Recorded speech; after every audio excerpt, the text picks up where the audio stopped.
নমস্কার। দীপক মান্তি উৎকল বার্তায় প্রত্যেককে স্বাগত জানাই।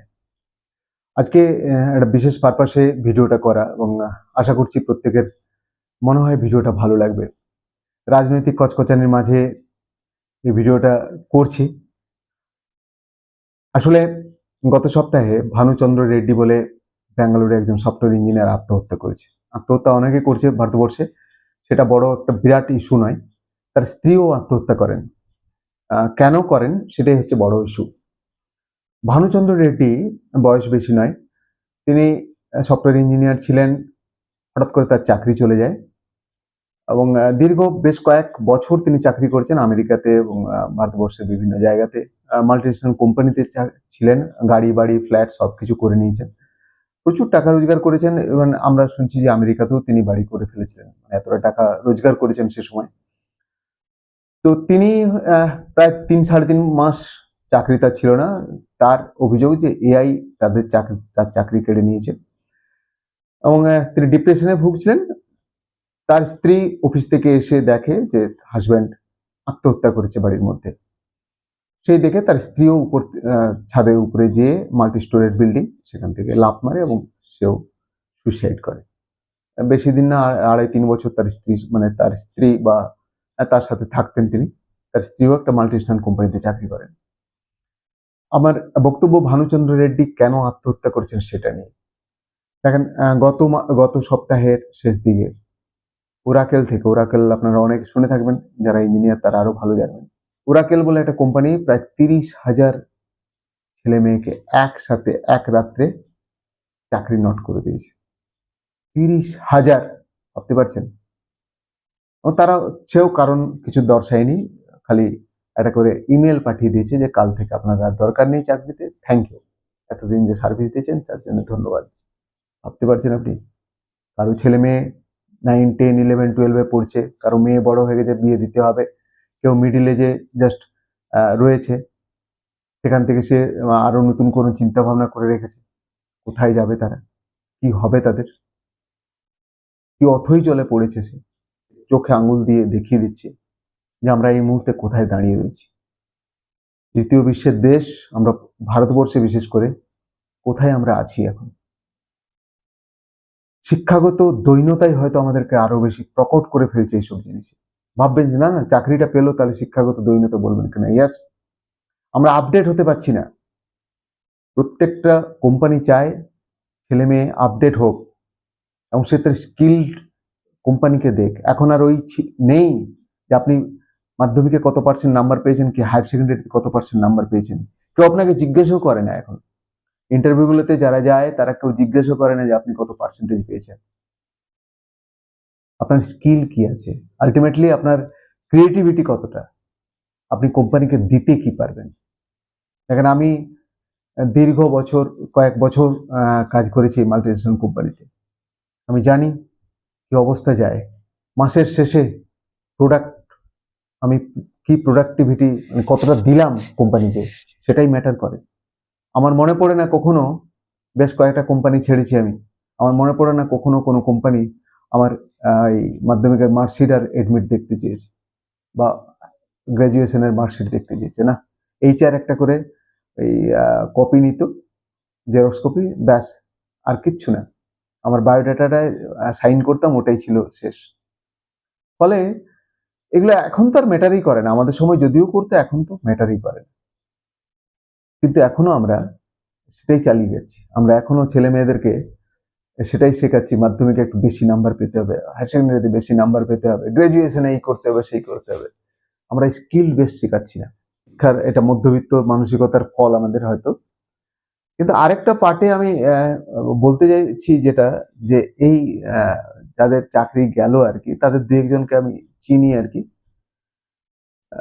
তাদের লাইফস্টাইলটা আমার চোখের সামনে ভাসছে এখন।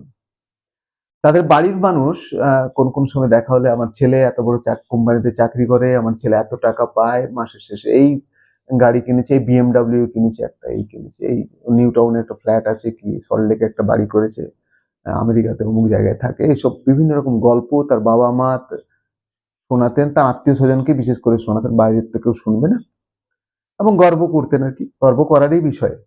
ছেলে মেয়ে যদি ভালো জায়গায় চাকরি করে, ভালো কিছু করে, অবশ্যই গর্ব করার বিষয়। কিন্তু সেই গর্বটা আজকে কোথায় যাবে? কেন বলছি এটা? এই ছেলে মেয়েগুলোই, তাদের দোষ দিচ্ছি না, তারাও পরিস্থিতির দাস। এই ছেলে মেয়েগুলোই তাদের ওই চাকরি করার জন্যে আত্মীয় স্বজন ছেড়েছে। কোনো আত্মীয় স্বজনের কোনো কিছুতে তারা আসতে পারেনি, আসার মানসিকতাও দেখায়নি। কাজের চাপে বা কাজের বাহানাতে না সময় নেই, ছুটি নেই। তারা এমনকি নিজের ভাই, নিজের বোনের বিয়েতেও আসতে আসাটা তাদের পক্ষে সম্ভব হয়ে ওঠেনি।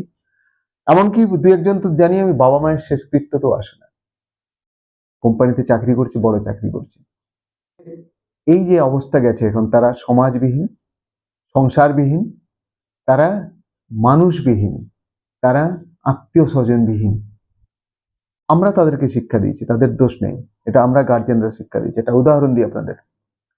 আমার এক আত্মীয়র ছেলে চাকরি করছে ভালো জায়গাতে, মাঝে মাঝে বিদেশে যায়, ভারতবর্ষে আসে, এই করছে। তার কোনো সময় নেই, সে সকাল থেকে সন্ধ্যে অবধি ল্যাপটপটা নিয়ে বসে থাকে। ওয়ার্ক ফ্রম হোম হলে তো বলতেই হচ্ছে, রাত 12টা 12:30। বাবা মা গেলেও তাদের সঙ্গে কথা বলতে তার সময় নেই। তার বাবা একদিন বলছেন যে, তুই কি জন্য চাকরিটা করছিস? যদি তোর সময়ই না থাকে আমাদেরকে সময় দেওয়ার বা তোর আত্মীয় স্বজন কাউকে সময় দেওয়ার, তাহলে চাকরিটা করছিস কি জন্য? তিনি বলছেন, ছেলেটা বলছে যে, বাবা, যে সময় পড়াশোনা করেছিলাম সে সময় বারবার ধরে আমাকে এই শিক্ষাটা দেওয়া হতো। এই ঘোড়ার পিঠে চাপিয়েছো তোমরা, তুমি চাপিয়েছো, সমাজ চাপিয়েছে। আজকে ঘোড়া থেকে তো নামা সম্ভব নয়, যতক্ষণ আছি ছুটতে হবে আমাকে। এই ছোটাটাই এখন আমার কাছে জীবন। ভাবতে পারছেন? তার বাবা আফসোস করে আমাকে বলছে, সত্যি তো, দায়ী তো আমরাই তো শিখিয়েছি 3 লাখ পাবি, 4 লাখ পাবি, 5 লাখ পাবি, 6 লাখ পাবি মাসের শেষে। তার ফলে তাদের আত্মীয় পরিজন সব হারিয়ে গেছে। তারা একটা ছোট ছোট ফ্ল্যাটে থাকে বা বড় ফ্ল্যাটে থাকে, কিংবা আজ একটা গাড়ি কিনছে, সেই গাড়িকে পরের বছর একটা চেঞ্জ করে আরেকটা নতুন গাড়ি নিচ্ছে, বিভিন্ন রকম।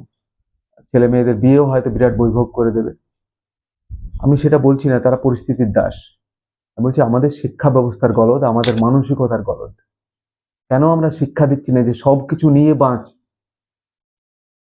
চাকরিটাই জীবন নয়, জীবনের একটা পাঠ হলো চাকরি। টাকা রোজগারটাই জীবন নয়, জীবনের একটা পাঠ হলো টাকা রোজগার। সবাইকে নিয়ে বাঁচার যে আনন্দ, আত্মীয় স্বজনকে নিয়ে বাঁচার যে আনন্দ, সমাজকে নিয়ে বাঁচার যে আনন্দ, সে আনন্দ আর কোথাও কিছু নেই। কারণ একটা বয়সের পরে জেনে রাখবি, এই কোম্পানিগুলো 40, 45, 50-এর পরে আর সেই গুরুত্ব দেবে না। চাকরি মানেই চাকর হতে পারে, সেটা 1 লাখ টাকার চাকর, 2 লাখ টাকার চাকর, 3 লাখ টাকার চাকর, কিংবা 50,000 টাকার চাকর। কিন্তু আলটিমেটলি চাকরি মানেই কারো না কারো চাকর, তার বাইরে আর কিচ্ছু নয়। দেখুন, আমি বলবো প্রত্যেককে, স্কিল বেস কিছু শেখো, ক্রিয়েটিভিটি নিয়ে এসো, নিজের কিছু করার চেষ্টা করো, সবাই ভালো থাকবে তাতে। চাকরি অবশ্যই করতে হবে, একটা শ্রেণীকে তো চাকরি করতে হবে, তাছাড়া কোম্পানি গ্রোথ হবে কি করে, এগোবো কি করে আমরা? কিন্তু চাকরিটাই শেষ কথা যেন কেউ না ভাবে। শিক্ষার যে দৈন্যতা, সেটা দিন দিন প্রকট হচ্ছে। শিক্ষার দৈন্যতাটাকে ছাড়িয়ে আমাদেরকে এগিয়ে যেতে হবে। এটাই হচ্ছে আমাদের, মানে আপডেট হতে হবে আর কি, দিনের পর দিন। এটা বলার জন্য আজকে এই ভিডিওটা করা। আর যদি ভালো লেগে থাকে অবশ্যই শেয়ার করে দেবেন অন্যদের দেখা। দেখুন, আবার বলি, করজোড়ে ক্ষমা চেয়েছি, কাউকে আমি সমালোচনা কিন্তু করিনি।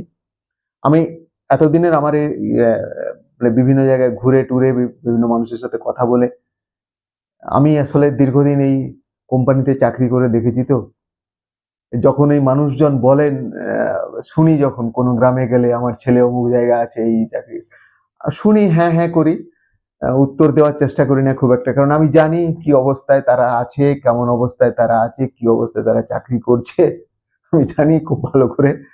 হ্যাঁ, সবাই যে একই অবস্থায় আছে তা নয়, কিন্তু আজকে হয়তো ভালো আছে, কালকে খারাপ হতে আর কতটুকু সময় লাগবে। তো সেটা ব্যাপার না, সবাই ভালো থাকুক, কিন্তু আত্মীয় পরিজন নিয়ে, সবাইকে নিয়ে বাঁচার চেষ্টা করো ভাই, তাহলে ভালো থাকবে। যখন কোনো বিপদ আসবে সবাই মিলে ঝাঁপিয়ে পড়বে। আদারওয়াইজ যেদিন বিপদ আসবে না, সেদিন এরাও কেউ আর উহু হা করতে থাকবে না সাথে। আমার বলার উদ্দেশ্য সেটাই, গ্রোথ হোক সবার জীবনে, সবাই ফ্লারিশ করো, আরো উন্নতির শিখরে পৌঁছাও, কিন্তু ভুল বোঝো না। আমি কারো সমালোচনা করছি না, আমি পরিস্থিতিটার বর্ণনা দিচ্ছি। জাস্ট এটা মধ্যবিত্ত মানসিকতায় এই পরিস্থিতি হয়। দেখেন কোনো উচ্চবিত্ত মানুষের ছেলে মেয়ে চাকরি করতে যায় না খুব একটা, তারা চাকরি দেয়। আর নিম্নবিত্তরাও এই নিয়ে গর্ব খুব একটা করে না, তারা যতটুকু পায় ততটুকু নিয়ে হ্যাপি থাকে। মানুষকে দেখাতে, আত্মীয় স্বজনকে দেখানোর জন্য এত কিছু করে না। আমরা করি, বলেই আমরা আমাদের আত্মসম্মান ইয়েতে লাগে আর কি। ফলে খুব অস্বস্তিতে পড়তে হয় একটা সময়। ধন্যবাদ সবাইকে, ভালো থাকবেন সবাই।